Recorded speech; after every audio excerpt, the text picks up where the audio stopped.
Hello, I'm Margaret Weston and I work on school finance and PPIC Sacramento Center. Today I'm going to talk to you about reforming California's school finance system. Californians are very concerned about the funding for their K-12 public schools, but the funding system today does not meet the needs of students, as evidenced by recent lawsuits that challenge the constitutionality of our system. Later I'll address some of the key challenges facing the system and ways to improve. But let me first start by explaining how we got to where we are today and give an overview of our system. California school districts used to levy their own property taxes, and that locally raised revenue made up the bulk of funding. This changed in the 1970s when the state Supreme Court found that this former system was unconstitutional. A few years later, the voters passed Proposition 13, which lowered the amount of property taxes available to school districts and local governments. These two events shifted the responsibility of funding our schools from local school districts to the state government. Today, the state's contribution is determined by a series of complex formulas governed by a 1988 voter-approved initiative, Proposition 98. In other words, California's school finance system is a result of 4 decades of piecemeal changes without a unifying structure. Calls to reform the system have becoming more frequent, and critics focus on 3 main issues with our system. It is inequitable, inadequate, and complex. Critics first charge that California's school finance system is inequitable.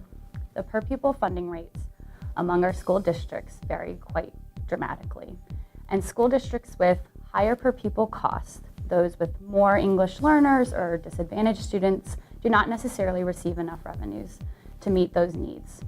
Critics also charge that the system is inadequate, that the state does not provide enough additional resources for all students to meet the state's high academic standards.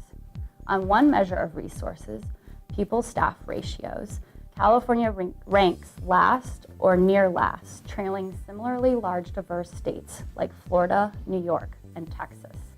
Finally, critics agree that the state system is all but impossible to comprehend. It is so complex that no more than a handful of experts are believed to fully understand it.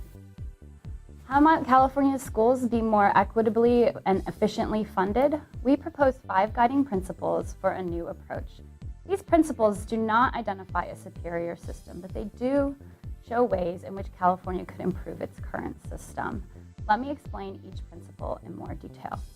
For example, special education students and English learners may require additional resources to meet the state's academic standards. Districts with greater needs should get additional revenue. The second principle is structure incentives properly. When meeting resource needs, the state should structure incentives, fiscal incentives, properly. For example, funding that is awarded to school districts that have poor performance on state tests is an inadvertent reward for poor performance. School districts that are very successful and do perform well on state tests would receive less money. The third principle is allocate funds transparently.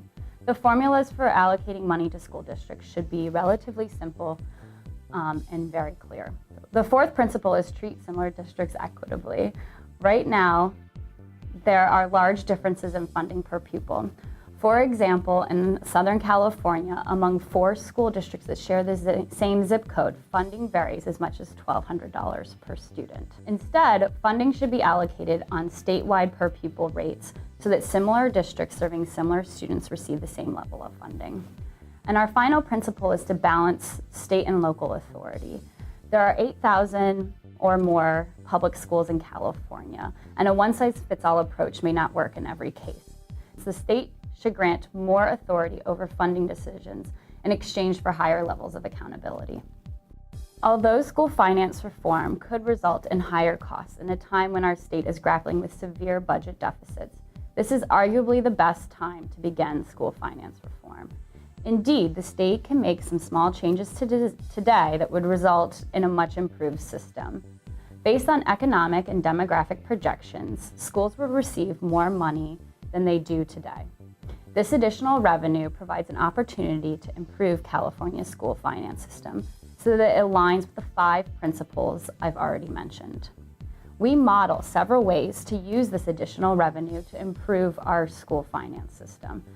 Our analysis finds that this small investment over time can add up to big change in the school finance system, approximately 30% more revenue per pupil over 20 years after adjusting for inflation. Taking small steps today can better prepare California to help all students tomorrow. Thank you for listening.